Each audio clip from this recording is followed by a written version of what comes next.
Hello everyone, I welcome you to Clarity for Sure and Agri Clarity platform. Today's topic of discussion is grain storage structures.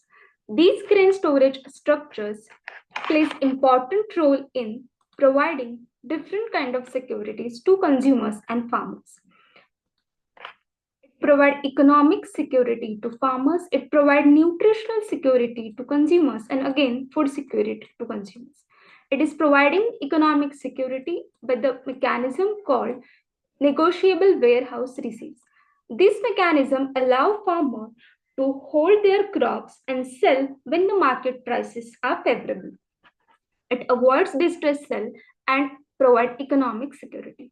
We know the commodity we are working on is perishable. If it is not kept under proper temperature and moisture, it is going to get rotten.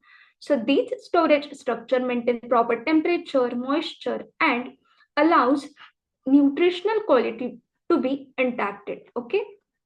Again, it is providing food security by avoiding and reducing the post-harvest losses and making available and accessible different staple foods to consumers through schemes like PDS and Annadata.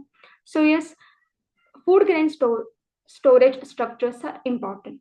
But today's food grain storage mechanism and machinery is facing different challenges. Let's discuss those challenges one by one. We know that in 2024, we had around 330 million metric tons of food grain production, but the storage capacity was just 145 million metric tons. So there is a gap of around half, that is 150 million metric tons between the production and the capacity we have to store that production. And because of this gap, around 12 million metric tons of cereals got lost in the post-harvest process. And for the horticultural crops, the number is around 50 million metric tons.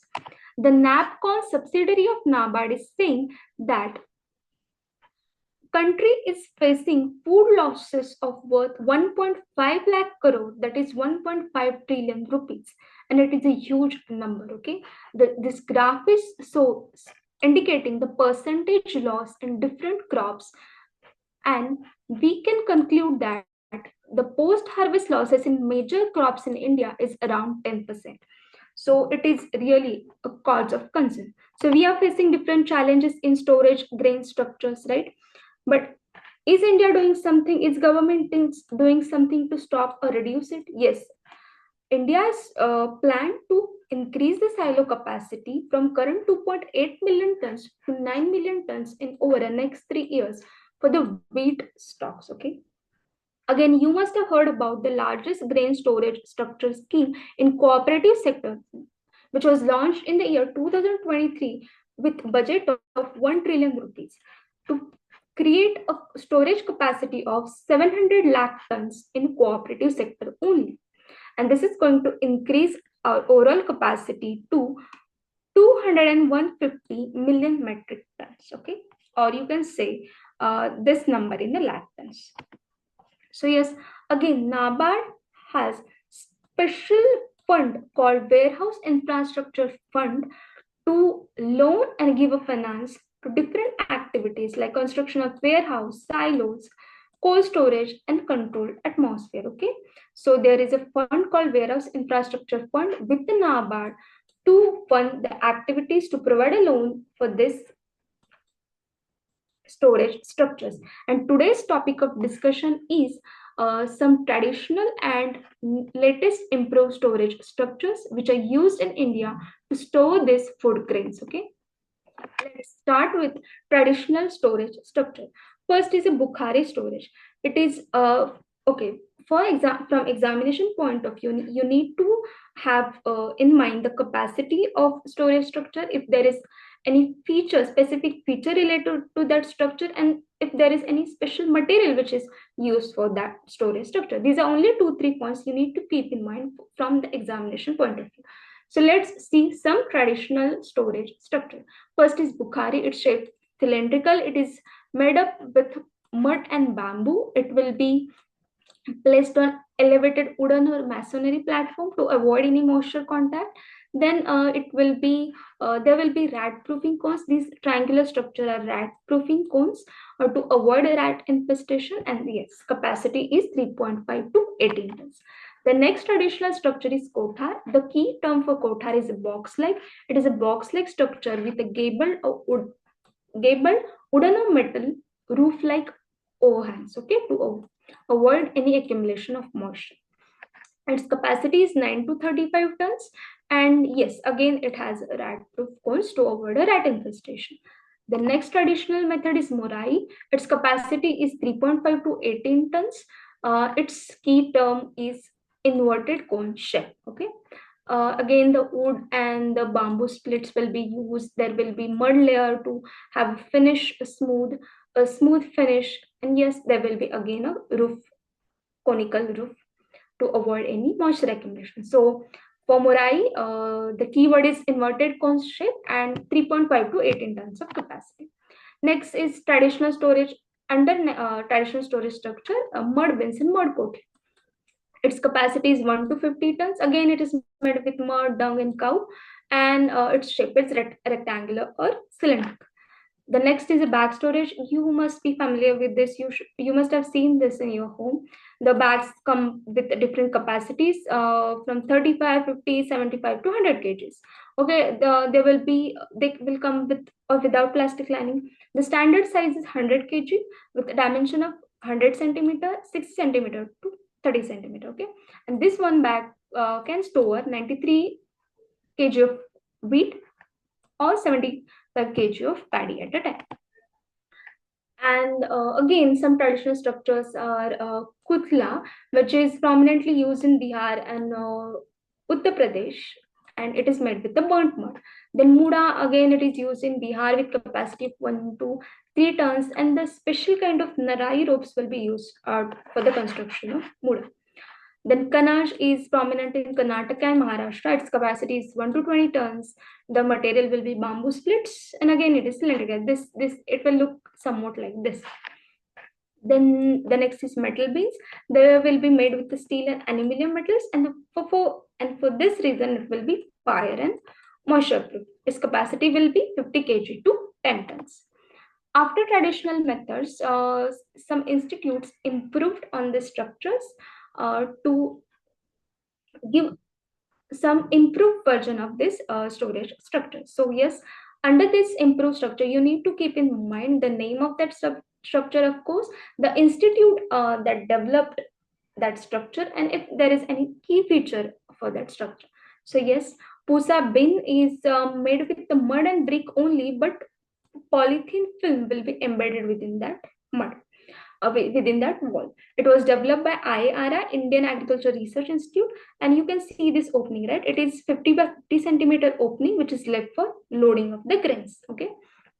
So yes, the next improved structure is bunker storage. It is a low-cost horizontal storage method for bulk grain storage. It consists of large trench open storage area, and it will be covered with a plastic sheet to avoid any moisture. This is a plastic sheet. Again, this is a plastic sheet which is used to prevent any moisture contact or pest infestation. The next storage structure is really interesting. It is called as a coal tar and drum bin. It was developed by CIE, Central Institute of Agriculture Engineering, Bhopal, and it is tar coal bitumen drums which were discarded after use in the road construction works. Okay, they will be cleaned and given some shape, as there will be some addition of structures by local artisans, and it will have capacity of 1.5 quintals, and it could be used for the coal and tar drum. It will be used for grain storage structures. Okay. Next storage structure is called PAU bins. PAU bin is a galvanized iron structure with capacity of 1.5 to 15 quintals, developed by Punjab Agriculture University, Ludhiana. So the question will be like, which of the following is galvanized iron structure with capacity of 1.5 to 15 20, developed by Punjab Agriculture University, Ludhiana? The answer will be PAU bins. Okay. The next is Hapur Teka. It was developed by Indian Grain Storage Institute, Hapur. And the key term for Hapoteka is rubberized cloth structure. Okay, and there again will be bamboo and metal tubes for overall support. The next, after the improved small scale storage structures, here are large scale storage structure which are used by the large agencies like FCI. First is CAP, called cover and plinth, developed by CAP and used by developed by FCI, used by FCI for the grain storage. Okay, it involves construction of brick pillars with the grooves for stacking bags, and entire unit will be covered with the thick polythene sheet to avoid any moisture contact. Okay, so yes, cover and plinth structure is used by FCI for grain storage structure. The next is warehouse. It is also called as national build, and it is a scientific storage structure which is specifically constructed for protection of quantity and quality of stored food. Um, it will preserve आपलं produce from rodents, insect, pest, moisture, and dampness, and it is made with the brick, concrete, and metal sheets. So this warehouse look like this. Then next is the silos. For silos, the key term is large vertical cylindrical storage structures. These are used for bulk storage, and it has all facilities for loading, unloading, aeration, fumigation, temperature monitoring, etc. And the material used for the silos are steel or the RCC, that is cement and concrete. And this is one concept called modified storage, atmospheric storage versus controlled atmospheric storage. For modified atmospheric storage, keep in mind warehouse. Okay, in warehouse, large warehouse, modified atmospheric storage is used, and controlled atmospheric storage, it is used in small packaging like chips. First, controlled atmospheric packaging, keep in mind a packet of chip. Modified atmospheric storage involves like gas composition, which is naturally through respiration or sealing without active control. Uh, that seed which we stored in our godown is going to have a respiration, and because of the respiration process, the CO2 concentration will automatically increase in that storage room, and which is unfavorable for any fungus or pest infestation. Okay, so this is passive process which rely mostly on the natural respiration process of that stored product. But in control atmospheric process, we are actively regulating the oxygen carbon dioxide content with the help of some equipments like gas injectors and all. Okay, so this CA, control atmospheric storage, is used mostly for fruits and vegetables, and a modified atmospheric storage is used mostly for the grains. Okay, so yes, this was it. These are the practice question I want you to solve. Pause the video and comment down below the answers for these two practice questions. And yes, I hope you are attempting all the tests provided by Clarity for Sure under the AFO, new AFO series. And yes, please comment down below the block you like the most and the quality of questions we are trying to provide. Please share your feedback so we could improve on our quality. And yes, and again, please share the topics you want to discuss in this lecture series. Thank you for watching. Thank you so much, and all the best for your next test.